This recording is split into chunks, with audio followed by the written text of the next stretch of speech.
Crime Story, les rendez-vous d'Alfred Hitchcock, racontés par Serge Sauvion. Aujourd'hui, Dame Fortune, de Robert Bloch.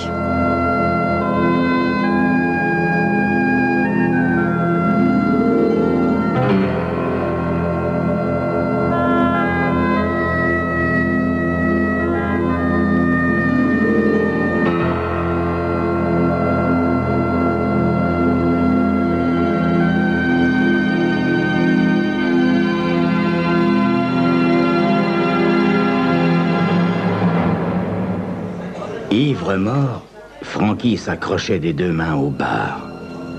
S'il lâchait prise, il tomberait peut-être. Or, il ne voulait pas sombrer dans l'inconscience parce que s'il écoutait le vieux bonhomme lui raconter son histoire, peut-être bien que le vieux fou continuerait de lui payer à boire. La chance, disait le vieux professeur. La chance, mon petit gars, c'est elle qui fait toute la différence dans notre monde. Tu vois, il y a 5 ans, j'étais un membre respecté de l'université. Aujourd'hui, à la suite de certains revers de fortune, il se tue en poussant un gros soupir. Francky soupira à son tour. Je sais ce que vous voulez dire, professeur. Moi non plus, j'ai pas l'habitude de vagabonder. Ce qui était un énorme mensonge, car Francky avait toujours été clochard. Mais il voulait rester en bon terme avec le vieux professeur. Il souhaitait boire un autre verre, et justement, le vieux faisait signe au barman.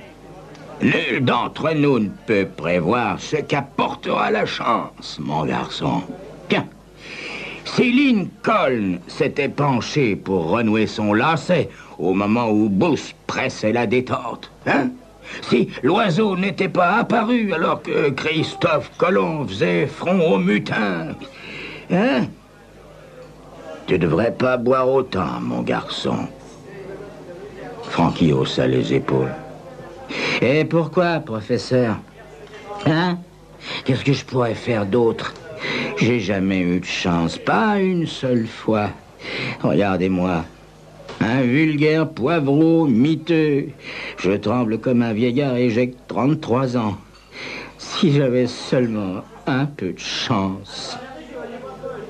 Le professeur hocha la tête. La fortune est une déesse fantasque, mon jeune ami. Mais qui sait? Étant fantasque, elle peut modifier son attitude pour t'apporter richesse et bonheur, hein? La fortune est une déesse, mon petit gars, et les déesses exigent d'être adorées. Étant femme, elle réclame la fidélité, tu vois? Je sais pas, professeur. Moi, je vous jure, je ferais n'importe quoi pour une bergère qui guérirait ma poisse. Francky prit son verre, but et se retourna. Mais le vieux professeur était sorti en vacillant. « Ce qui m'intrigue, » dit Francky au barman qui s'approchait, « ce qui m'intrigue, moi, c'est pourquoi un type comme lui vient dans ce bar. Vous savez, monsieur Francky, ici, nous recevons des gens très bien. Rapport au jeu dans l'arrière-salle. » Et Francky se souvint. En effet, il y avait une salle dans le fond. Roulette, dés, baccarat, tout le tremblement. Il n'y avait jamais mis les pieds parce qu'il n'avait jamais un sou. Mais en y réfléchissant, beaucoup de gens étaient passés derrière lui pendant la soirée en traversant la salle de bar. Comme le crétin chauve qui passait en ce moment, mais l'étudiant à lunettes et la dame en rouge. La dame en rouge. Quelle merveille. Francky n'avait pas prêté attention aux femmes depuis des mois et des mois. Ouais, quand on se met vraiment à picoler, on finit par ne plus s'intéresser à elles.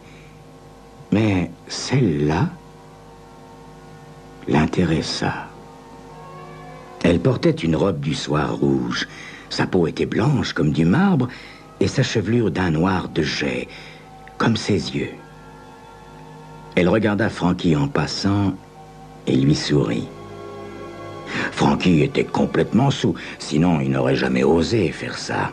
Il l'a suivie en titubant jusqu'à la porte de l'arrière-salle et il resta derrière elle tandis que le préposé la regardait puis la laissait passer.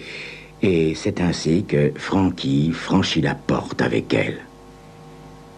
L'arrière-salle était plutôt grande et très imposante. Là, c'était le grand jeu.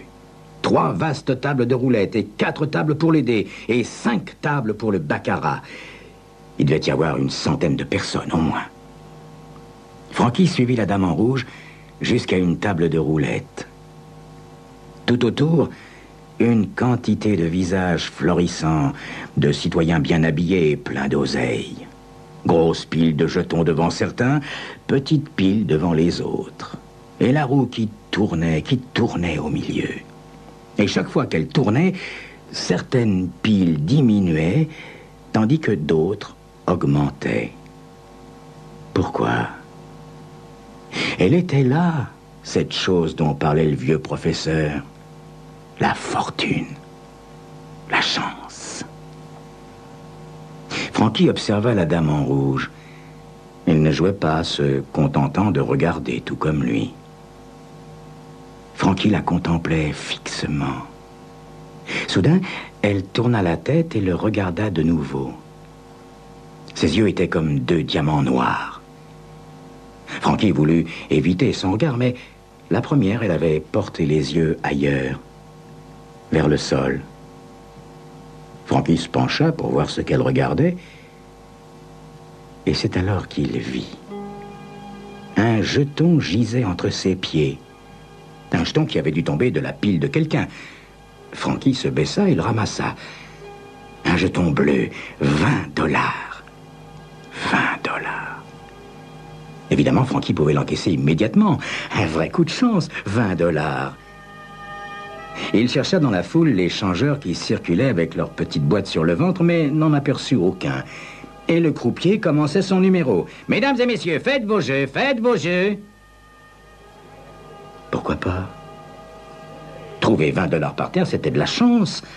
$20 qui pouvaient se transformer en 40. Oui, mais que devait-il jouer? Le rouge ou le noir? Francky regarda encore la dame. Elle avait une robe rouge, évidemment, mais ses cheveux étaient noirs et ses yeux étaient noirs. Les yeux noirs le fixaient en ce moment. Très bien. Il jouerait le noir. Francky allait déposer son jeton, mais sa main n'était pas sûre et le jeton lui échappa. Il roula et atterrit juste sur le numéro 33. Francky tenta d'allonger le bras, mais le croupier dit « Les jeux sont faits, rien ne va plus !» Et la roue se mit à tourner. Et Francky ne put que rester immobile à regarder. Oh, bon sang! $20 gaspillés. Drôle de coup de chance, oui. La petite boule s'arrêta et Francky entendit le croupier annoncer « Le 33, noir !» Son numéro. Et ça commença. Le croupier poussa le gros tas de jetons vers lui et la dame en rouge sourit. Alors Francky remit la moitié des jetons sur le rouge. Le rouge sortit. Il laissa le tas et le rouge sortit encore. 3 coups gagnants d'affilée.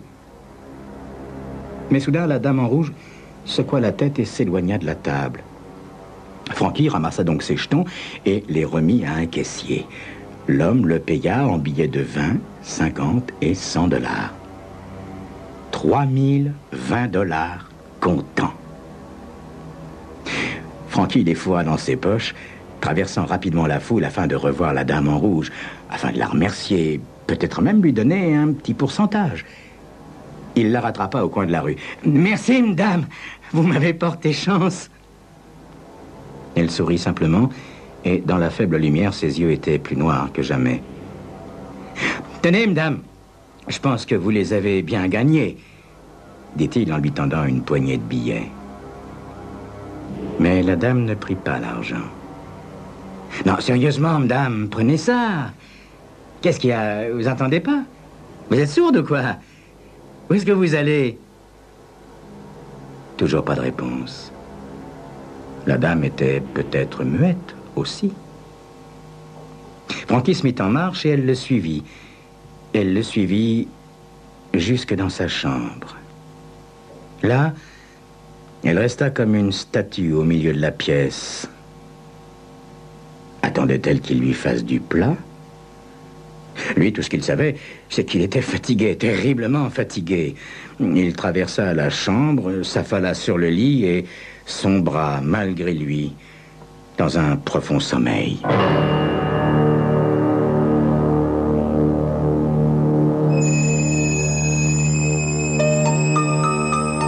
La dame en rouge allait-elle rester à son chevet ou s'éloigner sur la pointe des pieds? C'est ce que vous saurez dans quelques instants.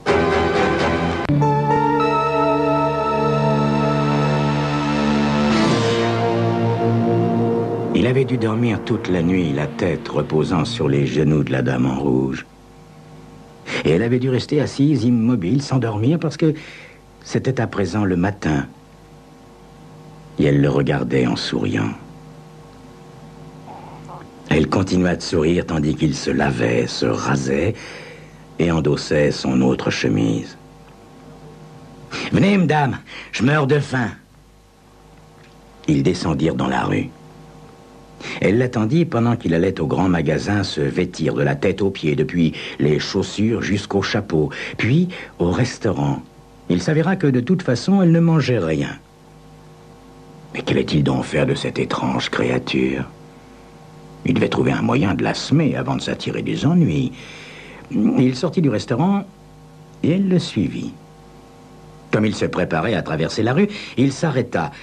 La dame le retenait par le bras et regardait une enseigne. Compagnie métallurgique Acmé.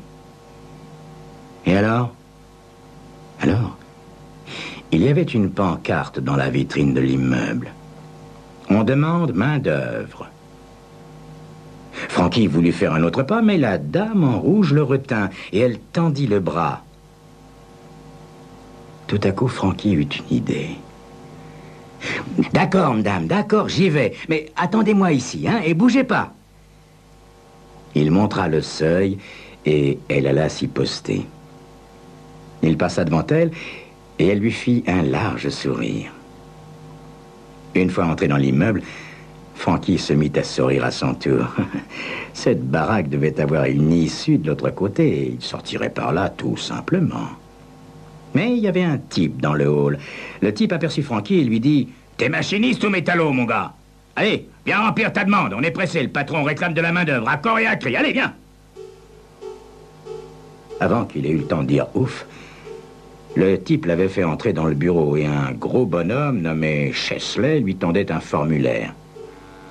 Francky allait refuser lorsque la porte s'ouvrit derrière lui sur deux types qui entrèrent rapidement. Tous deux avaient un foulard sur le visage. Ils avaient dû les nouer dans le hall avant de sortir leur pétard. « Rends les mains et pas un geste !»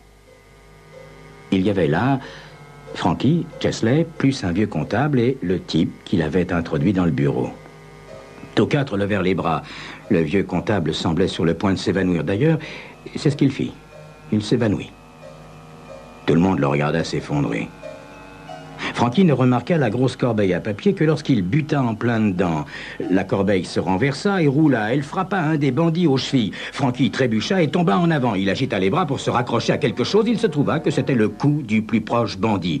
L'homme et Francky se retrouvèrent subitement par terre et Francky aperçut le revolver devant lui. Il le saisit sans penser au danger. L'autre bandit le vit et s'écarta du coffre-fort. C'est à ce moment que la corbeille roula dans ses jambes. Cela le surprit et Chesley en profita pour lui sauter sur le dos. D'un coup sec au poignet, Francky fit tomber l'arme, puis tint les deux hommes en respect pendant que Chesley déclenchait le signal d'alarme. Pendant la demi-heure qui suivit, il y eut beaucoup d'excitation. Lorsque les flics eurent fini d'interroger Francky, ce fut le tour des journalistes. Enfin, Chesley fut trop heureux de donner un travail à Francky, et dès le lendemain. Francky était tellement ahuri qu'il ressortit par la porte de devant.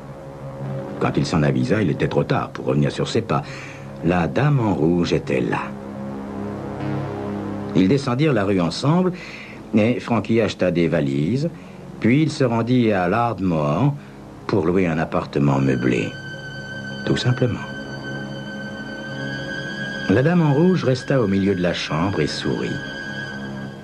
Francky voulut allumer une cigarette, mais ça l'énervait de la voir assise, sans bouger, souriante, comme une statue de pierre. Peut-être était-elle faible d'esprit. « Attendez-moi une minute, madame. Je descends dans le hall acheter un journal. » Il descendit l'escalier et alla jusqu'au bar. Le barman lui demanda ce qu'il voulait. « Un whisky, hein, bon. » Il le but d'un trait. « Remettez-moi ça, s'il vous plaît. »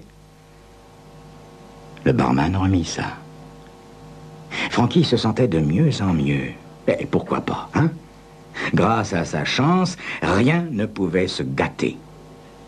Il but encore et se remémora les choses qu'il avait tant désirées au cours des dernières années. Une petite bagnole anglaise, une propriété en forêt, et, quand il avait séjourné en tôle, plus que tout au monde, il avait désiré une blonde. Une belle blonde.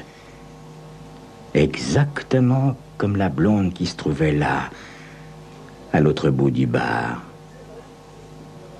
C'était une belle grande fille aux jambes nues, le genre de poupée que Francky n'avait jamais eu le culot de regarder 2 fois. Il l'invita à prendre un verre et elle accepta. Elle s'appelait Margot. Francky se sentait très à l'aise avec elle.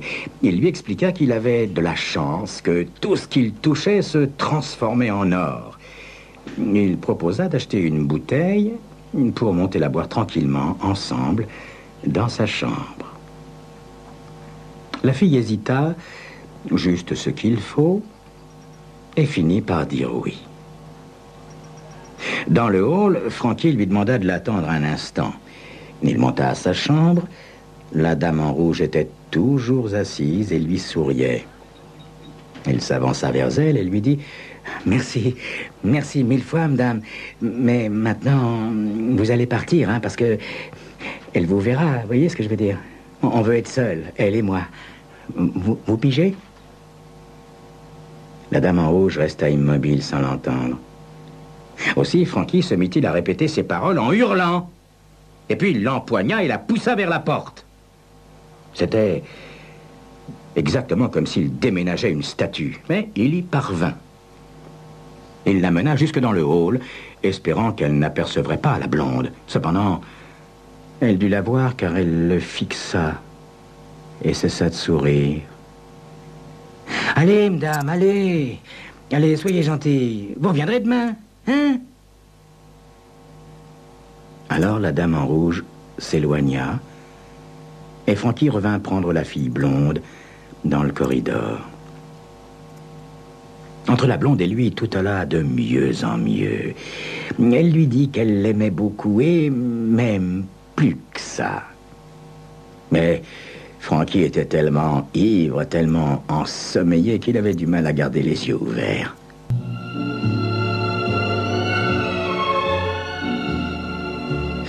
Lorsque Francky s'éveilla, c'était le matin et le soleil brillait. La blonde était partie. Le fric aussi, d'ailleurs. De même que ses belles valises neuves. Avant qu'il eût complètement rassemblé ses esprits, le directeur lui téléphonait pour se plaindre et le prier de vider les lieux parce qu'il avait dérangé les voisins au cours de la nuit. De plus, il ne voulait pas d'un ex-condamné dans son établissement. Comment le directeur pouvait-il savoir cela? Francky ne comprit qu'en descendant, après avoir acheté un journal. Le titre annonçait « Un ex-condamné fait échouer un hold-up ». Et il lut sa propre histoire au-dessous de la photo. Inutile donc d'aller voir Chesley au sujet de l'emploi. Et le pognon avait disparu avec cette blonde perfide.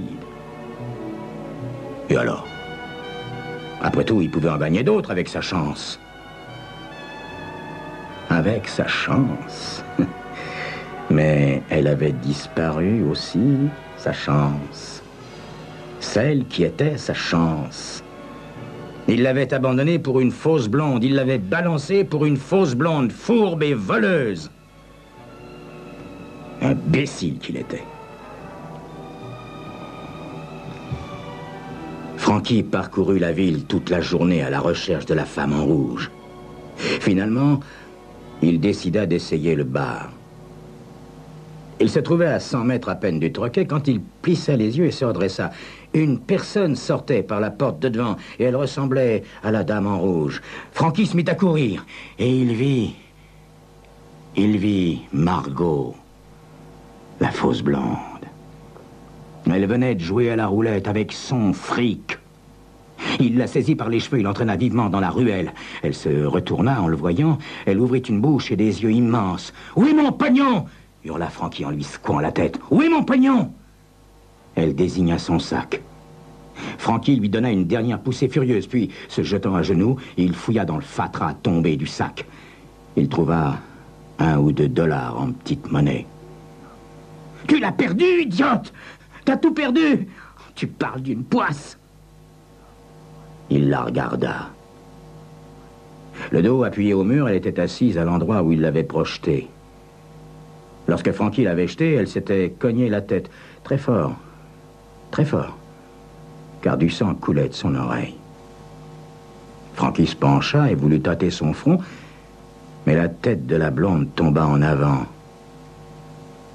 Et Francky sut qu'elle était morte.